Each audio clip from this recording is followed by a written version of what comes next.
Hello everyone. तो बच्चों, आज जो हम पढ़ेंगे वह पढ़ेंगे अक्षर विन्यास। बीएड सेकेंड सेमेस्टर के लिए जो सिलेबस था वो कंप्लीट हो चुका है। अब एक आपका टॉपिक बचता है, वह है अक्षर विन्यास। और विराम चिन्ह करवा दिया है, तो शुरू करते हैं अक्षर विन्यास। अक्षर अर्थात वर्णमाला का कोई स्वर या व्यंजन वर्ण, और विन्यास यानी ठीक स्थान पर रखना, बिठाना और जड़ना है। अक्षरों को ठीक स्थान पर रखने से शब्द बनते हैं और शब्दों से वाक्य रचना होती है। और जो वाक्य रचना से क्या होता है, हमारा जो मंतव्य होता है वह स्पष्ट हो जाता है। अक्षर विन्यास अथवा वर्तने की शुद्धता भाषा का अनिवार्य अंग है। और जिस प्रकार उच्चारण शुद्धता मौखिक भाषा को स्पष्ट करती है, उसी तरह वर्तने की शुद्धता लिखित भाषा को स्पष्ट व प्रभावशाली बनाती है। यानी कहने का मतलब है कि जिस तरह से हम भाषा के मौखिक व लिखित रूप दो रूप होते हैं, तो जैसा हम बोलते हैं वैसा ही हम लिखते हैं, और जैसा हम लिखते हैं वैसा ही पढ़ा व बोला जाता है। इसीलिए जब बोला जाता है तो अपने उच्चारण को शुद्ध करके बोला जाना चाहिए। उच्चारण शुद्ध होना चाहिए, वर्तने शुद्ध होनी चाहिए, तब वैसा ही लिखा जाता है। और जब हम लिखते हैं तो जब हमने लिखना है तो शुद्ध उच्चारण का प्रयोग किया जाना चाहिए, वरना वैसा ही वह पढ़ा और बोला जाता है अगर वह गलत शब्द हुआ। तो इस प्रकार जो अशुद्ध वर्तनी केवल लिखित अभिव्यक्ति को ही प्रभावहीन नहीं बनाती है, बल्कि वह हम जो मौखिक रूप अभिव्यक्ति को भी वह प्रभावित करती है। इस तरह से जो हिंदी भाषा में प्रत्येक ध्वनि के लिए लिपि चिन्ह निश्चित किया गया है, और अर्थात हर ध्वनि का वर्ण निश्चित है। विद्यार्थी को उनका सही ज्ञान कराना अति आवश्यक है। इसमें जरा सी भी अशुद्धि हो जाती है तो क्या हो जाता है, अर्थ परिवर्तित हो जाता है। जैसे हम ग्रह को गृह, मेला को मैला, या मैला को मेला पढ़ते हैं, और परिमाण को परिणाम लिखा जाता है, तो इससे क्या हो जाता है, जो मंतव्य होता है वह बदल ही जाता है। तो इस तरह से जो अक्षर विन्यास होता है, असंख्य अशुद्धियां पाई जाती है जो विद्यार्थी अक्सर करते रहते हैं। इसी तरह से जो अध्यापक को प्राथमिक स्तर पर ही इस जो विशेष ध्यान दिया जाना चाहिए, और जो उनकी अशुद्ध वर्तनियां हैं उसको दूर करने का प्रयत्न किया जाना चाहिए। तो अक्षर विन्यास अथवा वर्तनी की अशुद्धियों को निम्नलिखित रूपों में, वर्गों में इसको विभाजित कर सकते हैं। सबसे पहले है कि अक्षर विन्यास अथवा वर्तनी की अशुद्धियों के कारण। यहाँ पे जो भाषा अध्यापक होता है वह उसका कर्तव्य बनता है कि जो वर्तनी की अशुद्धियां हैं उसके कारणों का पता लगाया जाए और उसका निवारण भी किया जाए। अक्षर विन्यास अथवा वर्तनी में जिन कारणों से अशुद्धियां बच्चे करते हैं उनका उल्लेख इस प्रकार से है। सबसे पहले जो वर्तनी की अशुद्धियां के कारणों को 3 वर्गों में विभाजित किया गया है। वह है, पहला पॉइंट है कि दोषपूर्ण शिक्षण प्रक्रिया। इसका मतलब हुआ, पहला है दोषपूर्ण शिक्षण प्रक्रिया, दूसरा है शारीरिक व वातावरणिक कारण, तीसरा है व्यक्तिगत कारण। पहला जो पॉइंट है वह है दोषपूर्ण शिक्षण प्रक्रिया। इसमें क्या होता है कि दोषपूर्ण शिक्षण प्रक्रिया का सब पॉइंट आएंगे, तो एक एक करके मैं आपको समझाती हूँ। सबसे पहले है उद्देश्यों की अनभिज्ञता। अनभिज्ञता का मतलब होता है अपरिचय या अज्ञान। तो इसका मतलब है कि जो भाषा शिक्षण का यही उद्देश्य है, यही मूल उद्देश्य है कि जो बालक को भाषा के शुद्ध रूप में बोलना सिखाना, और जो भाषा अध्यापक होता है उसे प्राथमिक स्तर पर ही इस उद्देश्य की को मुख्य में ध्यान में रखना चाहिए, और विद्यार्थी को इस बात का ज्ञान होना चाहिए कि उसने भाषा का सही रूप सीखना है। सेकंड आता है पाठ्यक्रम की दुरूहता। इस दुरूहता होती है कठिन या बोझिल।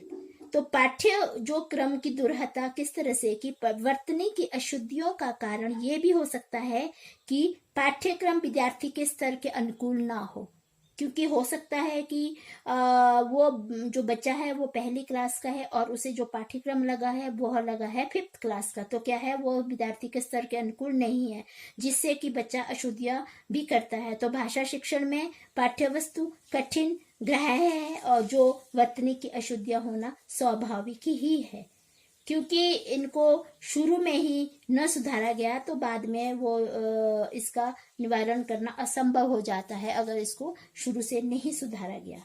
तीसरा पॉइंट आता है दोषपूर्ण शिक्षण विधियां। तो ये जो अशुद्धियों का कारण होता है दोषपूर्ण शिक्षण विद्या भी होती है, क्योंकि क्या होता है अगर भाषा शिक्षण विद्या व्यवहारिक होनी चाहिए, जिससे कि अगर वो व्यवहारिक नहीं होगी तो सैद्धांतिक ज्ञान में बालक क्या करता है, रुचि नहीं लेता है और अध्यापक को भाषा सीखने में रोचक तथा क्रियात्मक विधियों का प्रयोग करना चाहिए। और यहाँ पे खेल विधि द्वारा भाषा शिक्षण भी प्रभावशाली बन सकता है। तो ऐसी विधियों का प्रयोग किया जाना चाहिए जिसमें बच्चा रुचि ले सके। और अगर दोषपूर्ण उच्च शिक्षण विधियां होगी तो इसमें बच्चा रुचि नहीं लेगा। फोर्थ पॉइंट है अध्यापक का कठोर व्यवहार। ये जो अक्षर विन्यास में अशुद्धियों का ये भी कारण है कि जो अध्यापक होता है उसका बच्चों के प्रति कठोर व्यवहार होता है, वो बच्चों को मारता है या उसका बच्चों के प्रति उसका व्यवहार सही नहीं होता है। कई बार तो अध्यापक की खुद की भाषा भी शुद्ध का ज्ञान नहीं होता है और अध्यापक का जो स्वयं भाषा का अधिकार होना चाहिए। श्यामपट्ट पर जो लेखन कार्य में वर्तनी संबंधी अशुद्धियां नहीं होनी चाहिए जब वो श्यामपट्ट पर वह लिख रहा है। फिफ्थ पॉइंट आता है दोषपूर्ण पाठ्य पुस्तक। यहाँ पे जब पाठ्य पुस्तक की यह विशेषता होती है कि उसकी विषय वस्तु विद्यार्थियों के स्तर अनुसार होनी चाहिए, क्योंकि अगर विद्यार्थियों के स्तर अनुसार पाठ्य पुस्तक नहीं होगी तो भाषा की शुद्धता नहीं हो सकती है। तो भाषा की शुद्धता लाने के लिए स्तर अनुसार होनी चाहिए, विद्यार्थियों के स्तर अनुसार होनी चाहिए। और पाठ्य पुस्तक में सरलता से कठिनता की ओर, ज्ञात से अज्ञात की ओर जैसे शिक्षण सूत्रों का पालन किया जाना चाहिए। नेक्स्ट पॉइंट आता है कि अनुशासनहीनता। इसका मतलब ये हुआ कि कक्षा का उचित वातावरण शिक्षण प्रक्रिया में सहायक होता है और कक्षा में अनावश्यक शोर व शैक्षिक वातावरण का अभाव वर्तनी की अशुद्धियों का कारण बनता है। तो जो 6 पॉइंट है अनुशासनहीनता, ये भी अशुद्धियों का कारण है कि कक्षा का जो उचित वातावरण शिक्षण प्रक्रिया में सहायक होता है। 7 पॉइंट आता है अभ्यास कार्य का अभाव, कि यहाँ पे जो भाषा शिक्षण में अभ्यास की विशेष महत्ता होती है। विद्यार्थियों को लेखन कार्य का अभ्यास न कराया जाए तो अक्षर विन्यास की अशुद्धियां करते हैं और जितना अधिक लेखन कार्य का अभ्यास होगा उतना ही विद्यार्थी का भाषा पर अधिकार हो सकेगा। तो अभ्यास कराए का अभाव होने के कारण भी अशुद्धियां देखने को मिलती है। अब आता है 8 पॉइंट आता है संशोधन कार्य का अभाव। यहाँ पे जो लेखन अभ्यास कराना तब तक उचित नहीं होगा जब तक कि उनका संशोधन न किया जाए। तो संशोधन का मतलब होता है चेक करना। अध्यापक करवा रहा है परंतु उसे संशोधन नहीं किया जा रहा है। तो कक्षा में विद्यार्थियों को अधिक संख्या पर अध्यापक व्यक्तिगत रूप में विद्यार्थियों को अशुद्धियों का संशोधन नहीं कर पाता है, जिससे वर्तनी की अशुद्धियां रह जाती है। नेक्स्ट पॉइंट आता है भाषा में एक रूपता का अभाव। यहाँ पे जो हिंदी भाषा के लेखन में कई शब्द अनेक रूप से लिखे जाते हैं, जैसे किराए, किराए, कीजिए, कीजिए, गई, गई, गई। तो इस तरह से कुछ शब्द ऐसे होते हैं, अनुयायी आदि। इससे भी अक्षर विन्यास में भ्रम बना रहता है, एक रूपता नहीं पाई जाती है। तो अक्षर विन्यास में त्रुटि जो अशुद्धियों का कारण भी यह बन जाती है। सेकंड पॉइंट है शारीरिक व वातावरणिक कारण। ये जो मैंने आपको सेकंड पॉइंट बताया है उसका ये सब पॉइंट है, परंतु अगर आप इसको कंटिन्यूटी में लिखना चाहते हैं तो हम 9 तक पहुंचे हैं, तो ये 10 है, परंतु है शारीरिक व वातावरणिक कारण। अब क्या कारण है? सबसे पहले तो शारीरिक दोष की अशुद्धियां होने का कारण जो है, शरीर में किसी प्रकार का विकार होने पर भी अक्षर विन्यास में त्रुटियां पाई जाती है। यानी बालक में यदि श्रवणेन्द्रिया सुनने की जो है दोष है, यानी उसके कान में कोई प्रॉब्लम है, वो सुन नहीं सकता है, तो वह ठीक प्रकार से सुन व देख नहीं सकता है, तो सुनने व देखने का प्रभाव भी वर्तनी पर पड़ता है। जैसा सुनेगा वह वैसा ही उसी तरह से वह लिखेगा। अब जो 11 पॉइंट है वह है मानसिक कारण। कि मानसिक कारण का मतलब है कि जो मानसिक रूप से अस्वस्थ होने से भी अक्षर विन्यास की अशुद्धि अधिक होती है। मानसिक असंतुलन भाषा शिक्षण में बाधक होता है। तो 12 पॉइंट है सामाजिक व प्रांतीयता का प्रभाव। यहाँ पे क्या होता है कि वर्तनी अथवा अक्षर विन्यास की अशुद्धियों का कारण आसपास का सामाजिक वातावरण भी होता है, और या प्रांतीयता का प्रभाव भी पड़ता है। तो या जो बच्चों का जो समाज में कई बार एक दूसरे से वो सुनता है, तो उसका प्रभाव भी उसके ऊपर पड़ रहा होता है। तो अभिभावकों व शिक्षक की स्वयं वर्तनी अशुद्धियां विद्यार्थी पर दुष्प्रभाव डालती है। प्रांतीय भाषाओं का प्रभाव उच्चारण के साथ वर्तनी पर भी पड़ता है। जिस तरह से पंजाब में आधे वर्ण का उच्चारण पूर्ण रूप से करते हैं और लिखने में भी वर्ण पूरा लिखा जाता है, जैसे नरेंद्र, जितेंद्र, प्रताप आदि शब्द वह लिखते हैं नरेंद्र, जतेंद्र, प्रताप, ताप के रूप में लिखे जाते हैं। या और उसी तरह से जिस साइड का वो जिस प्रांत का वो है वहाँ का असर भी पड़ता है। जैसे शौ को सौ बोलना, और उसी तरह से जिस तरह से यूपी की तरफ से क्या बोला जाता है, स्कूल को स्कूल, स्टूल को स्टूल, इस तरह से क्या है प्रांतीयता का प्रभाव भी उसके ऊपर पड़ता है। तो इस तरह से अशुद्धियों का कारण भी है। अब थर्ड पॉइंट आता है आपका व्यक्तिगत कारण, और व्यक्तिगत है ये व्यक्तिगत कारण के पॉइंट सब पॉइंट, परंतु अभी हम 12 में पहुंचे हैं, आप इसको 15 कर दो। और 15 में अति शीघ्रता व असावधानी। कि कई बार क्या होता है कि कई विद्यार्थी की शीघ्रता से लिखने की आदत होती है, वो फटाफट लिखता है, और फटाफट लिखने से क्या होता है कि वह जल्दी से लिखने पर मात्रा, अनुस्वार, शिरोरेखा आदि को पूर्ण रूप से नहीं लिखते हैं। यहाँ पे असावधानी से लिखते हुए अक्षर विन्यास में अशुद्धियां पाई जाती है। और 14 पॉइंट है लिपि का अपूर्ण ज्ञान। लिपि के अपूर्ण ज्ञान से अक्षर विन्यास की अशुद्धियां होती है। और उसी तरह से 15 पॉइंट है अशुद्ध उच्चारण। अशुद्ध उच्चारण इसका मतलब हुआ कि जो भाषा की मौखिक व लिखित अभिव्यक्ति जो होती है, उच्चारण यदि दोषपूर्ण होता है तो उसकी अक्षर विन्यास की अशुद्धियां भी संभावित हो जाती है। उच्चारण दोष के कारण नारायण को नारायण, अमृतसर को अम्बरसर, समुद्र को समुंदर आदि लिखा जाता है। जैसा बोला जाता है वैसा लिखा जाता है, तो ये भी अशुद्धियों का कारण है। 16 पॉइंट है व्याकरण का अधूरा ज्ञान। इसमें क्या आता है कि व्याकरण के ज्ञान के बिना अक्षर विन्यास शुद्ध नहीं हो सकता है। जहाँ पे व्याकरण की अज्ञानता ही विद्यार्थी एक वचन से बहुवचन, अलप्राण, महाप्राण, संज्ञा, सर्वनाम, विशेषण, क्रिया अगर ये उसको इस चीज का ज्ञान नहीं है, व्याकरण का ज्ञान नहीं है, तो इन नियमों का ज्ञान नहीं है, तो बर्तने की अशुद्धियों का कारण बनता है।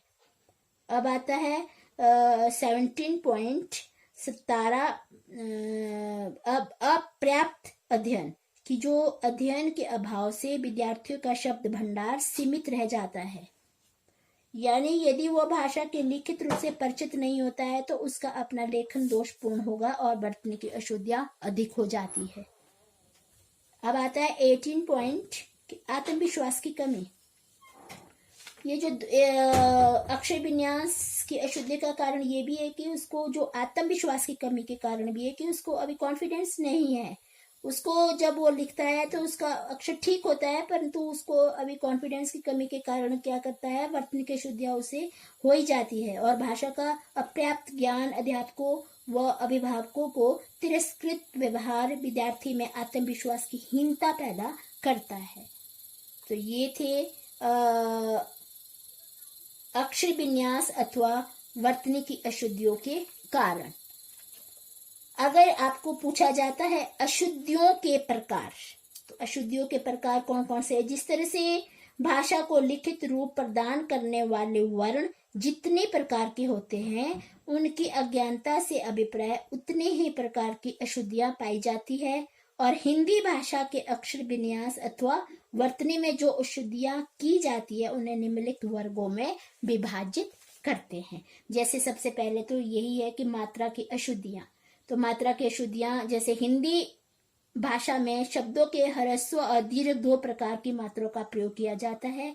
जैसे आ के बदले अ, बड़ी ई के बदले छोटी ई, बड़ा ऊ के बदले छोटा ऊ, बड़ी ए के बदले छोटी ए, औ के बदले ओ।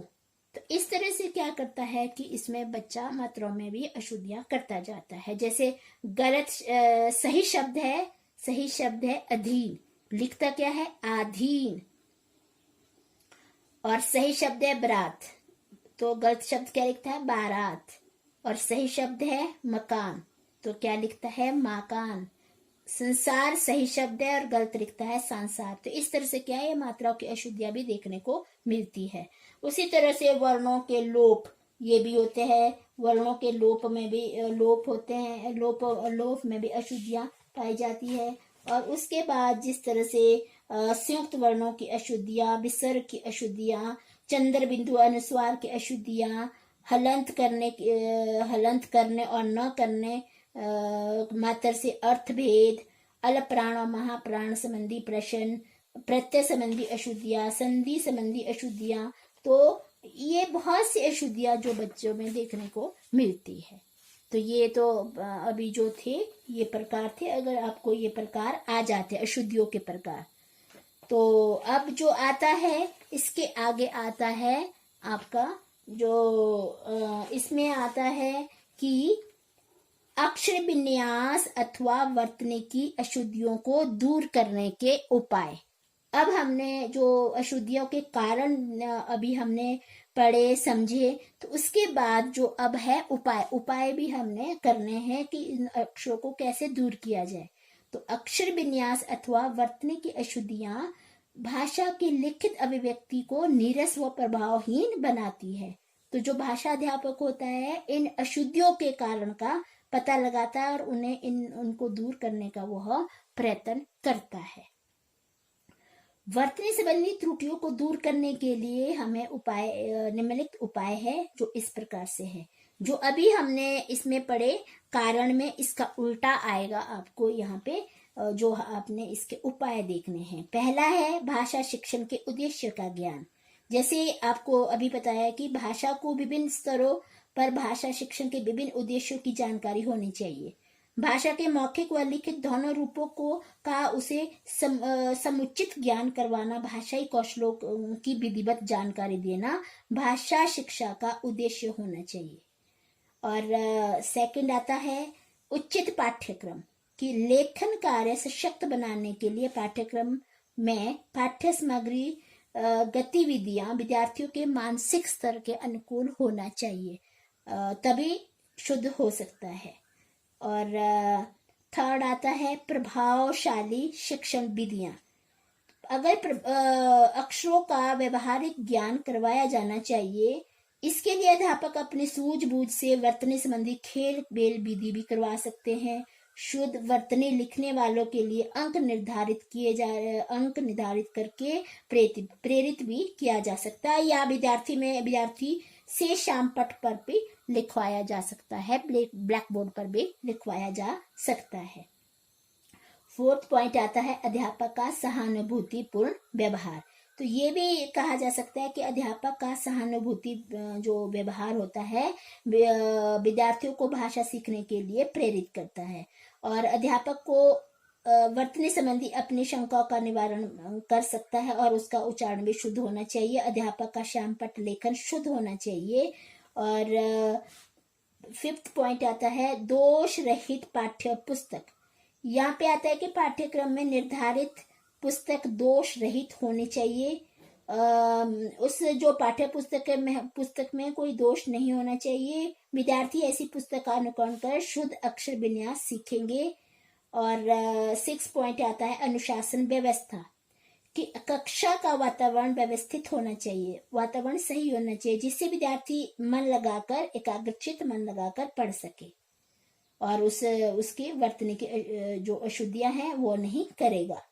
और 7 पॉइंट आता है अभ्यास कार्य, कि अभ्यास कार्य भी करवाया जाना चाहिए। जब अध्यापक स्वर वाचन करवा रहा है, आदर्श स्वर वाचन करा रहा है, उसके बाद अभ्यास पढ़ने तथा लिखने दोनों के अभ्यास की आवश्यकता पड़ती है।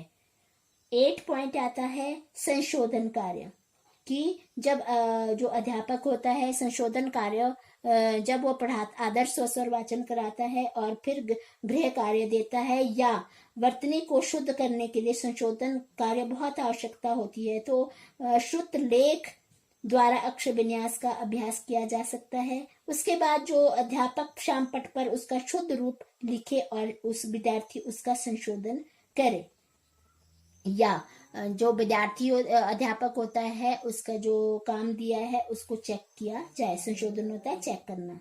9 आता है भाषा का मानक रूप, कि भाषा में एक रूपता लाने के लिए भाषा के जिन अक्षरों में अनेक रूपता है उसका विद्यार्थियों के सम्मुख प्रस्तुत किया जाना चाहिए। जैसे गए, नई, हुआ आदि के बदले गए, नई, हुआ लिखा जाए, इस तरह से किया जाना चाहिए।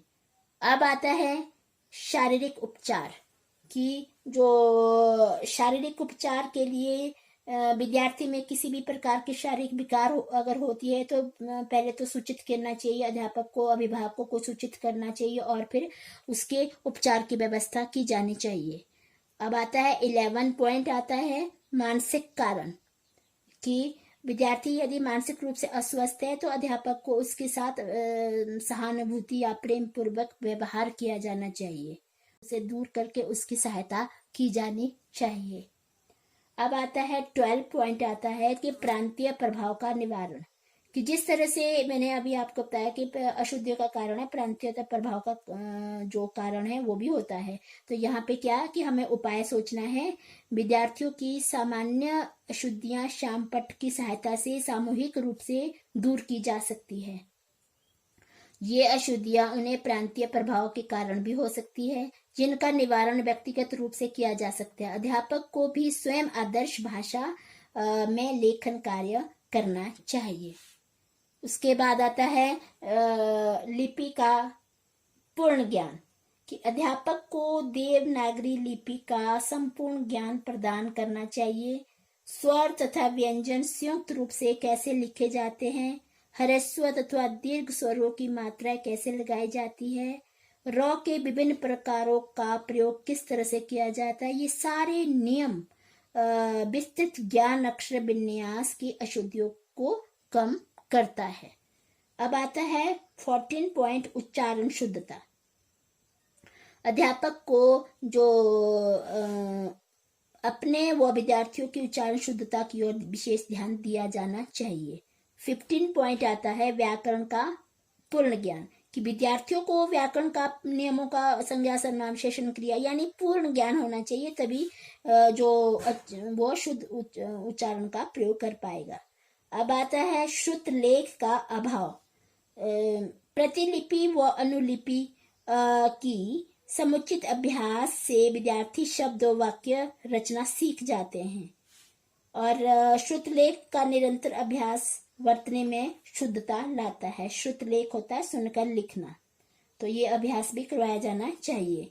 विश्लेषण व संश्लेषण विधि, ये जो विश्लेषण संश्लेषण विधि है, कठिन शब्दों संयुक्त अक्षरों का विश्लेषण प्रत्येक खंड को अलग अलग करके बताया जाना चाहिए तथा उसका पूर्ण रूप प्रस्तुत किया जाना चाहिए और इस विधि के अंतर्गत आता है और इससे विद्यार्थियों को शब्द रचना का ज्ञान हो जाता है। जैसे देवालय अगर आता है, देव जमा आल्य, महाउद्य, महा जमा उद्य, तो इस तरह से खंडों में विभाजित करके बच्चों को समझाया जा सकता है। और अब नेक्स्ट पॉइंट आता है दृश्य श्रव्य साधनों का प्रयोग, कि अगर बच्चे को दृश्य श्रव्य साधनों के उपकरण भी अक्षर विन्यास सिखाने में मदद करते हैं, जैसे चार्ट है, चित्र है, मानचित्र है, टैप रिकॉर्ड है, ओवरहेड प्रोजेक्टर है, लैंग्वेज लैब है, या ये सारी वर्तन की शिक्षा उसे दी जा सकती है। अब आता है सावधानी से लिखने की आदत, कि जो बच्चा शीघ्रता से लिखता है तो अशुद्धियां वो कारण बनता था, तो यहाँ पे क्या सावधानी के साथ लिखने की आदत उसे डालनी चाहिए जिससे कि वो शुद्ध उच्चारण को लिख सके। अक्षर विन्यास परीक्षा, यहाँ पे जो वस्तुनिष्ठ प्रश्नों के माध्यम से अक्षर विन्यास की जांच कर लेनी चाहिए। और वस्तुनिष्ठ परीक्षा विभिन्न प्रकार से ली जाती है, जैसे शब्दों के 3 रूप देकर शुद्ध रूप का को सही का चिन्ह लगाने को कहना, प्रतीक्षा, प्रतीक्षा या प्रतीक्षा, इस तरह से 3 शब्द एक बीच में सही शब्द होना है, तो इस तरह से भी आप करवा सकते हैं। तो ये आपका जो टॉपिक था वो खत्म हो गया है। Thank you.